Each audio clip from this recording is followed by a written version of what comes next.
who I was before the world knew my voice and before the name Ejalonibu Apeke rose. I've always been Rashida Omweleja. Yes, Rashida is one of my names, and Eleja, of course, my family name. Lofi say Ekiti. That's where I hail from. So I've always been this smart, girl who again can say is inquisitive and most importantly, a lover of culture. So right from KK, like everything about art and culture itself. And I can basically say that I've been the chemistry educationist because, of course, I studied chemistry education in school. So the brain, the smart, the scientist, particularly before the board got to know my voice. So I've always been a chemist. I studied chemistry education. I love chemistry. I love science. Likewise, I love art. So everything around science, everything that depicts science is what I'm. And again, I was a teacher. So because I love to pass knowledge, I love to explore the ability to impact, to pass on a particular part of me to people, or especially to the younger ones coming behind. So I can say I'm a teacher. Again, I love crafty works, which speaks about art again. I love crafty work. So things like getting to know bóyá mo rí nǹkan kan báyìí tí wọ́n ṣe. Báwo náà ṣe ṣe kìíní? I'm very inquisitive. I want to know how they did it, especially sculptural art. I'm yet to get there. Talking about talking drums, all those things that depict art. Talking about painting, I can paint because I also love handiwork. So I want to learn about new things every time.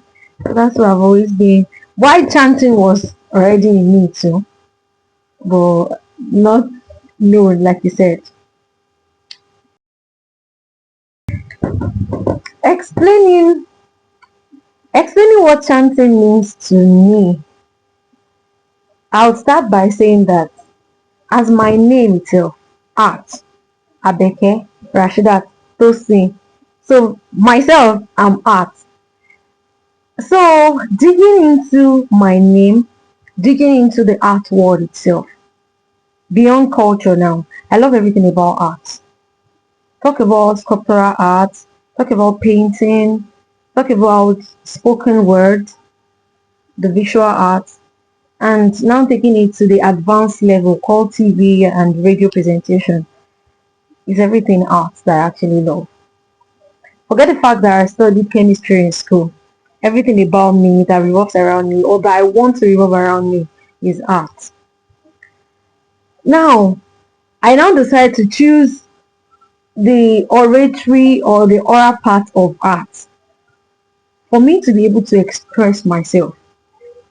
So chanting basically is a means to express myself. Ọ̀nà tí mò ń gbà láti fi ara mi hàn gẹ́gẹ́ bí àwòrán Elédùmarè.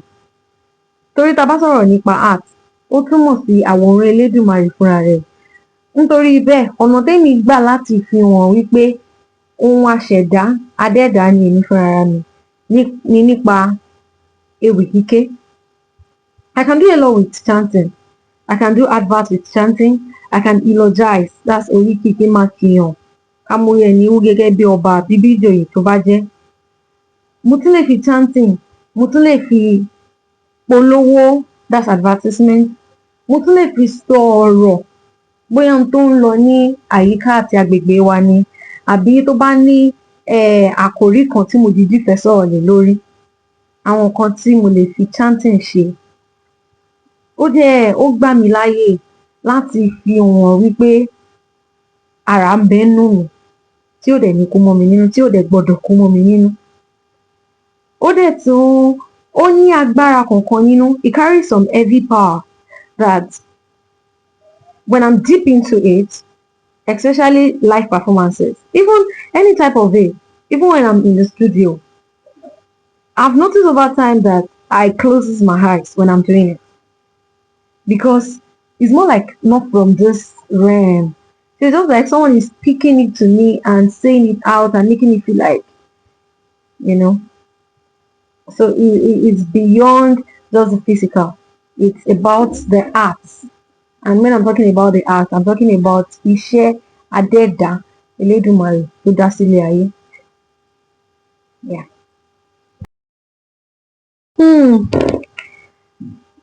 What shaped me into who I am today? It's hard to say actually, but I'm grateful to God that, of course, I'm here. I'm not there yet. Bíbélì kan sọ pé èmi kò tí ì débẹ̀ ṣùgbọ́n èmi ń lépa sí láti débẹ̀ ni. But the life-changing experience that changed my life was the death of my mom. May her soul rest in perfect peace. You know, when the person you trust the most, your best friends, the one you look up to, and everything, the cold hand of death just took her away, just like that, at a tender age. Because yes, it was a tender age. When I was just becoming ọmọge tí mo ṣẹ̀ṣẹ̀ ní ìdẹ̀ gangan, it's terrible. So I had no option than to be like, nobody is coming to save you. The person that ought to save you, the cold hand of death has taken her away. So you had to always ring in my head that you have to get up by yourself. You have to do everything to save yourself by yourself. So the strong part of me that people see and looks like there is no weak part of me, the hard-working part of me that looks tireless, the ever-going forward part of me that looks like there is no downside, is all as a result of the loss of my mom. Wúrà iyebíye tí ó ṣe fowó rà. And the fact that àwọn àṣebí ìyá ẹ̀sùn kẹ̀kẹ́ bá o iyó ara elégbòná tí ń wẹ́ fọ́ màá fún ọ lójú tèmi kójú rẹ̀ kàn bá ti fọ́ ẹ̀sùn ń gẹ́ bá níbo. Èmi lásán ó pe àpòrònú mi aréfọ iyó àfi kó o dìde fúnra rẹ̀ kó o sán ṣòkòtò rẹ̀. That's the life-changing experience that made me who I am and is still guiding me through who I would be, the greater part of me. Well, I discovered my talent for chanting. It's not by me, oh. You know, that person that dictated it was who mom left for me. Lúgbì kí mọ́ mi gbọ́ mú wálẹ̀ kọ́kọ́ mo ti ń lọ ọmọ Yàsín lọ́kàn olùgbàlà. Ọ ní kó gbé jàbàrè kó gbé alẹ̀ kò fọ́ bá mi akẹ́ ọmọdé yìí o. Yeah, you know, that's one of my name actually, Oluwabanke. So anytime I remember that name, or I call myself that name, mo máa rántí pé ṣé mọ́mí mọ̀ fún òun máa lọ ló ṣe sọ mí ní Oluwabanke ni. That's not the story. But bí chanting ṣe wá was when I was in secondary school. I studied at Abolua International Group of Schools, owned by the late Shibodifemi Amodu. While I was in this school, this man stood firmly like my own mother. She's a man, yeah, I mean, he's a man, but he stood firmly like my own mother. So orí bí pé òun ni mọ́ mi gbé mi sílẹ̀ fún nígbà tó lọ ni. This man loved me and I love him so much. Tó bá wá ti di òru from GSS1 ni wo kìíní ti bẹ̀rẹ̀. Tó bá ti di alẹ́ àbí tó di òru, wọ́n á jí àwa kọ̀ọ̀kan ní hostel, everybody now sing. Láàárín òru o, ó yá ẹ wá máa kọ ewì, ẹ wá máa kọ. Ó lè má jẹ́ ewì pàṣẹ, but he loves to teach, to pass on knowledge. Bàbá, we call him Bàbá Amadu. Bàbá Amadu, wọ́n lè pè é jókòó báyìí. Kán máa sọ story 1940 kìíní kan fún ẹ. O dẹ̀ gbọ́dọ̀ máa kọ sílẹ̀. Ibi tí tèmi wá extend dé tá ti detect ewì kíké nínú tèmi ní pé láàárín everybody bàbá máa jí èmi nìkan àwọn aago kéékèèké bíi 1 a.m. 2 a.m. a ní igbó thick forest sí around the school wa àwa náà la ní ibò a máa fi gbé thick bàbá máa jí mi pẹ̀lú torchlight ẹyọ kan péré a máa jọrin inú igbó yẹn kiri. That one first got me fearless. Now chanting, wọ́n á tún fún mi topic ó yá gbà lọ́kọ topic kan wá bóyá ìfẹ́ kíní kan nǹkan tó bá ti mọ̀ pa ẹ̀ lọ́kọ́. Mo máa ti kọ́lé mo kọ́lé dé òyìnbó rárá o a translate ẹ̀ padà sí èdè Yorùbá tó máa ti ní kí n kà á máa kà á bá ṣe ń ka ìwé gangan ìfẹ́ jẹ́ àkọjá òfin bàbá ní rárá o ó ní tó nǹkan tó wà nínú ẹ̀ tó lè fi pé àwọn á wá pè ṣáájú wọn á ní kí n pè tẹ̀lé wọn. ìfẹ́ ńlá kọjá òfin wọn á ní kí n máa pè bí àwọn ṣe ń pè. He was the first person or he was the only person that detected the airway that erupted it within me. He was the first person to believe in me who started giving me platforms. Tábà tí ń ṣe end of the year party ká ṣe inter-house sport ká ṣe party kan even kó má relate mọ́ culture bàbá make sense pé akéwì ń bẹ pé màá dẹ̀ ké. Ìgbà míì àwọn ló máa kọ́ fún mi ọ̀pọ̀ ìgbà tí ẹ̀ ló jẹ́ pé àwọn ló máa ń kọ́ wọn á ní kí lọ máa kọ mo dẹ̀ gbọ́dọ̀ mọ̀ sórí mi ò lè gbéwèé níwájú àwọn àlejò mo gbọ́dọ̀ mọ̀ bíi pé mi mo kọ́ ni fún ara mi ó dẹ̀ gbọ́dọ̀ dùn létí. So that kudos and accolades of how I became a chanter or how I detected chanting goes to late Chief Olúfẹ́mi Àmọ́dù. Ìjìnlẹ̀ ewì akígbémọ́rọ̀ ẹni ló ń fẹ́ ọ̀gbọ̀ngbọ̀n mọ́fìlù pèdè dédé gún ẹlẹ́tì kan ọ̀ṣọ́ bàbá tó bọ́mọ rìn tó kẹwọn àrán mọ́. Olúfẹ́mi Àmọ́dù ìjìnlẹ̀ ewì máa gbọ́rùn sọ̀rùn rẹ̀. The only sacred preparation that is expected of me or that I've been taught over time to always take before I go for live performance or before chanting is research. Because chanting is about having the knowledge of what you want to say first. It's not just about the voice. It goes beyond kéèyàn lóhùn wípé ó lóhùn tó fi lè kéwì tó bá kàn lóhùn lásán tó mọ̀ nǹkan tó fẹ́ sọ kọ́tọ̀kọ́tọ̀ ní o Ọlọ́run má yẹ kéèyàn wíwì kúwì. So lákọ̀ọ́kọ́ ná o gbọ́dọ̀ kọ́kọ́ ní òye àti ọgbọ́n ohun tó fẹ́ sọ. So research come first. Kódà kò jẹ́ oríkì mọ́yàkì kí gbóríkì ìlú àbámi gan màá kọ́kọ́ ṣe research rẹ̀ fọ̀ kàn tí kí hàn lúlùsẹ̀ kàn tí kí hàn ládùúgbò ọ̀ráyè kàn tí kí hàn ní òfìgbá kàn tí kí hàn lódòsẹ̀. So research is the first sacred preparation. And the next, especially when I'm going for live performances, torí iṣẹ́ wọn wá sọ pé iṣẹ́ ayé ni ayé ò ní ṣe wá ṣùgbọ́n wọn kàn mọ́ ń pélé ni. The next is there is this particular song. Take the stage, Lord, and have your way. I'm just a vessel and nothing more. So when you're done, please take the glory. I'm satisfied just to see you glorified. Kò túmọ̀ sí fún Ọlọ́run jọ̀ọ́ gba gbogbo ògo kí mi tó débẹ̀ tẹ́lẹ̀ ibẹ̀ dè mí kí má dà débẹ̀ gan di gba gbogbo ògo sọ̀rọ̀ jáde láti inú mi fúnra rẹ̀. So aside preparation and prayer, there is no other thing sacred now. But of course, prayer is sacred because it's very, very important. So lẹ́yìn àdúrà, kèye mú kọ́ mi, kí Olúfẹ́mi Àmọ́dù mú kọ́ mi. That's all.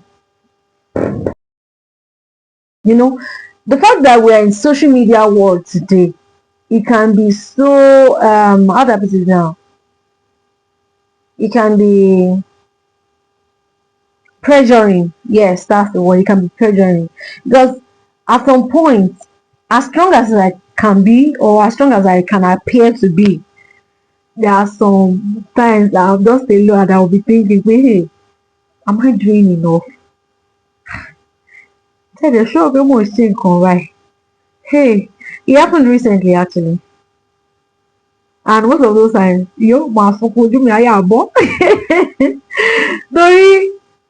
social media will make you think you're not doing enough. So have I changed my style just to please? Well, I can only change my style when it comes to chanting for money. Yeah, chanting for money because of course mo máa ń ṣe ewì ká fi kíyàn fún birthday ká fi kíyàn fún graduation whatever type of it. So kí client bá fọ bẹ́ẹ̀ láìkí kó ti ṣe yìí bá mi tún ṣe òun ló lè jí mi change style mi o. But talk about the part of chanting that I've actually chosen, which is elevating and rejuvenating the culture. Ìgbé àṣà lárugẹ kó jẹ́ mi jọ yèyé agbáṣàga kó jẹ́ mi jẹ́ yèyé agbáṣàga. Mi ò rò fọ́ mo ti change rẹ̀ o. Mi dẹ̀ rò pé I'm going to change to please anybody. When it is right, people will dance to the tune. Just keep doing it and doing it right. Now be consistent in it. Only watch words, no? And people will turn to it. To the glory of God. So, where am I changing? Let's please. If I'm doing it to please, then even the fulfillment if I jáde for me. It can bring prosperity, but prosperity is different from being fulfilled. Being fulfilled for me is doing the exact thing I wish to do or that I've been prepared to do and doing it right. Then people will dance to it too. That's it. Countless of time láìmọye gbà yó bí n bá ní dákẹ́ tinú rọ̀ ní jẹ́ ń dákẹ́ bí n bá ní mọ̀ wìkì náà wọ́n á mọ̀ gbé mi nínú fúkẹ́fúkẹ́. So most of the time, even when I'm going through anything, it's either I hear chant and it brings an inspiration, or I just express myself in it, or through it rather. You know, it's just like going through something and you feel like, JC, situation you keep it coy. Ibi tí má ti bẹ̀rẹ̀ sí ní kọ ewì yẹn àbí tí mo ti ń kà á àbí tí mo ti ń rẹ́ńdà ẹ̀ fún ara mi, ibẹ̀ ni mood yẹn á ti máa change for the good, for the better. So yes, I've used it to heal from different things. And of course, from different things, part of it includes that ó lè jẹ́ nígbà tí ó bá sí much lọ́wọ́ mi. Bóyá client ṣe àdé pé mi bá mi kéwì, ibi tí bá ti ń kéwì tí mo tiẹ̀ ti mọ̀ pé owó kan ń bọ̀, mi ò ṣe ní kúrò nínú ìrònú. I'll definitely leave the trauma or just be out of it. So of course, yes, I've used it to heal from different states, and it's been very helpful. Has there been any time my voice has been silent? Society, ìgbà yẹn gangan inú mi máa ń dùn bóyá tí nǹkan bá ti ń lọ society ìgbà yẹn gangan ló máa ń gbé mi nínú pé ó yá mo ti rí topic tí mo fẹ́ sọ̀rọ̀ lé lórí tí mo fẹ́ fi kéwì. Silence there rárá o, oppression you know dey here, I'm too strong for that. So no, I don't think there has ever been a particular time that my voice has been silenced because of society or whatever it is. No. Even when I'm going through anything personally, as far as it is chanting, especially kó tó wá ní backup owó lẹ́yìn, no, my voice cannot be silent. Ó máa là ní. Well, I would like to say maybe when I'm sick, but I've seen circumstances where I'm on sick bed and I still needed to do it. Not because I'm enforced to do it, but because I love to do it. Because I think there has been a particular time I was on sick bed because I don't fall sick. So I'm sick, whether they want you 2 days or 3 days. So that particular day I was on sick bed, but it was someone's birthday, someone very close to me who I really love and adore. And by the time I called her to just say happy birthday. You know, the person did not know if I'm sick or anything because, of course, do I need to announce it? No. Mo need láti kéwì fẹ́yàn yẹn lórí phone kí n tún máa, you know, kí n make èèyàn feel good so that kò ní suspect pé kí ló ṣe ọmọ yẹn àbí kí ló ṣe kíní kan. So my voice cannot be silent. Níbo. The deepest scar that life has left. I'm laughing about it, but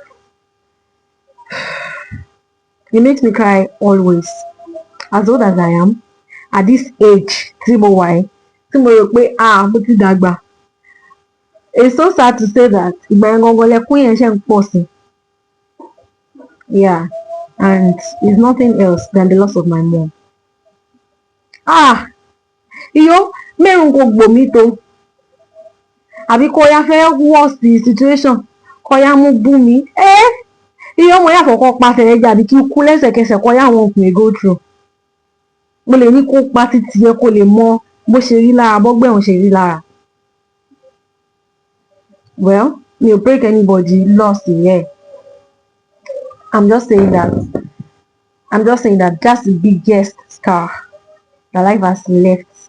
And that space is still void. I don't think anything can fill that space because she's irreplaceable. So I don't know how to. Well, I've been carrying it because I love her, because she has, encouraged me within the little time we could spend together. That has strengthened me. It strengthened me that, okay, ayé kì í ẹṣin jẹ, òòjú ẹ̀ gbọ́dọ̀ jẹ́. So that's what has been carrying me all along. That, okay, she has good intentions, she has good focus, she has dreams to fulfill. So the fact that she's not here to fulfill them, and I'm here, because I look so much like her, gone, so I have to fulfill it. So ìyẹn gan alone ó ń carry me pé wo ìwọ ló jẹ́ èéfì ẹ̀ torí bíná bá kó á fi èérú bojú, ìwọ ló jẹ́ eérú ẹ̀ rádà torí bíná bá kó á fi èérú bojú. So ó ń carry me, òun gangan ló motivate mi pé má jẹ́ kí tiẹ̀ gbé, do something great, make her proud even while she's not here. And carrying it, it's not easy to carry o, because in fact kí n wọ 40 lọ́la, kí n wọ 50 gan, kí n bẹ̀rẹ̀ sí ní bímọ gan, ìgbà yẹn gangan ló máa dùn mí jù o. It's not easy, it's not. Esma, what I want the next generation of women chanters or female chanters to know, thank God I have them surrounding me, looking up to me, thank God. But what nobody told me, let's even remember, I'm not going to on you. The good that you are, how good you are, how beautiful and radiant you are looking, and that you continue to look, would be a center of attraction. And the attraction is not majorly for making the money abikini kan, ṣùgbọ́n one trouble life there, and you should understand what I'm trying to say. Ibi tó máa gbà wọlé nìyẹn, first of all. Oh, you're talented, your voice is sweet, yé ṣe kíní kan. Ọgbọ́n àti bọ́pátá ẹ̀ ni wá. Yes, allow me to be blunt. You have to learn from me, because I'm not, talking from experience, because that's what they will enter you with. Be like, you're a sonorous voice, yeah, this, I'll give you contract. Contract, you're not ma fi wọlé sí ẹ lára. But if you know wise for Lagos, you know if you wise anywhere, tó o bá ti jẹ́ ọmọ ọgbọ́n, àbọ̀pátá ẹ̀kọ́ tó mọ̀ kó ti ń lọ, wọ́n ìdẹ̀ ní rí contract ṣíbọ̀ kankan. And another thing is, wọ́n máa ń rò wípé ní profession yìí pé iṣẹ́ ọkùnrin ni, ọkùnrin ló máa mọ̀ ọ́ ṣe jù, ọkùnrin ló máa ṣe kinní kan. So ìgbà míì wà perfect fit style fọwọ́ rọ obìnrin sẹ́yìn, ṣùgbọ́n tógun ẹ̀ bá ti dẹ lójú, wàá fọwọ́ ẹ̀ gbárí times 100 times. For a fact, all part of my voices echoes in the world. Yes, being a chanter, being a Yoruba presenter and host echoes in the world, and it will continue to echo. Ohùn mi á kárí ayé, ohùn mi á kárí ayé o. Maybe one of my content is what you're trying to say. I have some content on YouTube talking, I mentioned earlier that I love to dig deep to have more knowledge about a particular thing. So part of my voice that I really wish is more, circulating to the world is orírun, digging deep in our orírun. Báwo ni àwọn oríkì gangan tá ń ké, báwo ló ṣe ṣẹ̀dálẹ̀, ibo la ti fà wọ́n yọ, báwo náà ṣe jẹyọ gangan.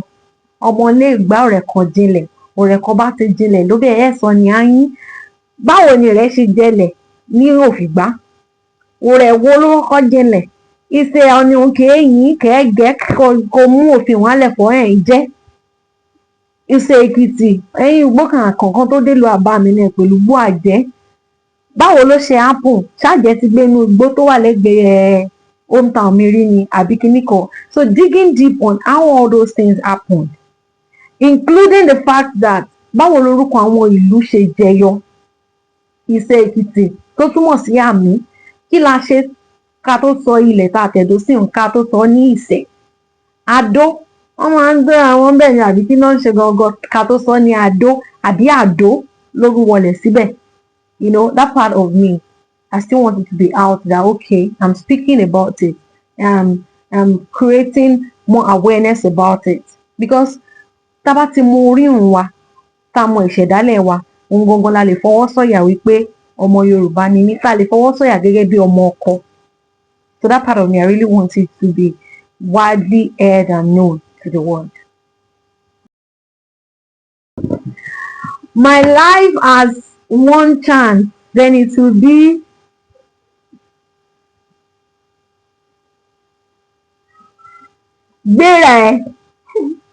gbéra ẹ, carry yourself. Why? Because no one is coming to carry you. Meaning no one is coming to save you.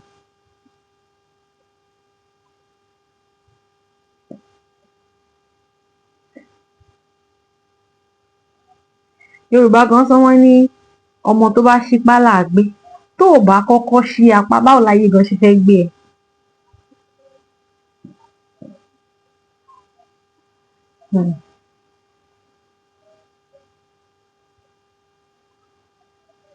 Bọ́jọ́ bá kọ̀ tí ò bá yí, ta ni ó wà yí síbi tó yẹ ó yí sí? Bóru bá kọ̀ toru ò pamọ́, bó gangan lójúṣe fẹ́ mọ́. Bí òwúrọ̀ bá rọ̀ tán tó ràn bá jáde, bó ni gbogbo wa ṣe lè sáṣọ tá a ṣe lè ríran kedere. Bí wọ́n gan fúnra rẹ̀ tán bá wá gbéra rẹ̀ tán múra rẹ̀ lọ́kùnkúndùn, bó láyé ṣe fẹ́ gbé ọ gẹ́gẹ́gẹ́, bó láyé ṣe fẹ́ fẹnu repetí rẹ̀, bó láyé ṣe fẹ́ morúkọ rẹ̀. Ọwọ́ rẹ̀ níbẹ̀, ìwọ ló ní, ìwọ ló lè ṣe, ìwọ ló lè gbéra rẹ̀ fúyà, ìwọ ló lè sọ́ra rẹ̀ di òdòdó tó lè ṣí fúnra rẹ̀ kí gbogbo ayé ó rí bọ́ọ̀ tirẹ̀ wà tó. Bọ́ọ̀ bá wá lè ṣe, ta ni ó wá bá ọ ṣe gangan ni? Bónígbá bá ṣe pé gbá rẹ̀ là á bà pé bọ́ọ̀ pé ní àkíkà rágbá gbogbo wa pátápátá ńlá fi wọ́lẹ̀. Orúkọ rere tá a rí òun ó sàn ju wúrà àti fàdákà lọ, torí orúkọ rere gangan ní bí wúrà, tí ń bí fàdákà fún ni tí ń bí góòlù. Bórúkọ rẹ̀ ò bá sunwọ̀n, ṣó o lè lọ báǹkì kó o lọ fi gbowó ni? Bíwà rẹ̀ ò bá dá àtọ̀ hùwà bí ọmọlúàbí, bó gangan ló ṣe fẹ́ gbélé ayé nírọ̀rùn. Gbogbo màá ga tí wọ́n gan ọ̀bá kọ́kọ́ kẹsẹ̀ sí láti ga, bó láyé ṣe fẹ́ gbé ọ̀gá. Ọwọ́ rẹ̀ níbẹ̀ láti gbéra rẹ̀ ga, ọwọ́ rẹ̀ níbẹ̀ láti tẹpámọ́ṣẹ́ kó fara rẹ̀ sókè. Gbogbo wa lága nílé ayé, a ò ní rẹ̀ sílẹ̀ láláì Elédùmarè ọba. Iwájú ń lọ pé ibi tí ré sí iwájú lámọ̀ ọ́n lọ. Lónìí bá bẹ̀kẹ́ mi ò ní ìrẹ̀lẹ̀ wọ́n sì mọ̀ ọ̀gá sí ni. Ẹja lónìí wá bẹ̀kẹ́ ń lè mí jẹ́, Olúwa ló tó mi sìn, ìyá ṣe wo mi títí tó ní Olúwa tó sìn. Ó tún sọ fún gbogbo àgbáyé, ó ní ẹ dákun ẹ mọ báńkẹ́, Àbẹ̀kẹ́ ni mí, ojoojúmọ́ mo fi ń dára bí ègbin. Ọmọ ẹja ńlá tó ní ibú ewì, tí ń ṣe gbogbo ayé rẹ̀gẹ̀ rédè rẹ́dà. Wọ́n mi gbogbo àgbáyé ẹ̀ tí rí nǹkan kan, ṣe ni kẹ́ ẹ fojú sọ́nà kẹ́ mọ wo níná.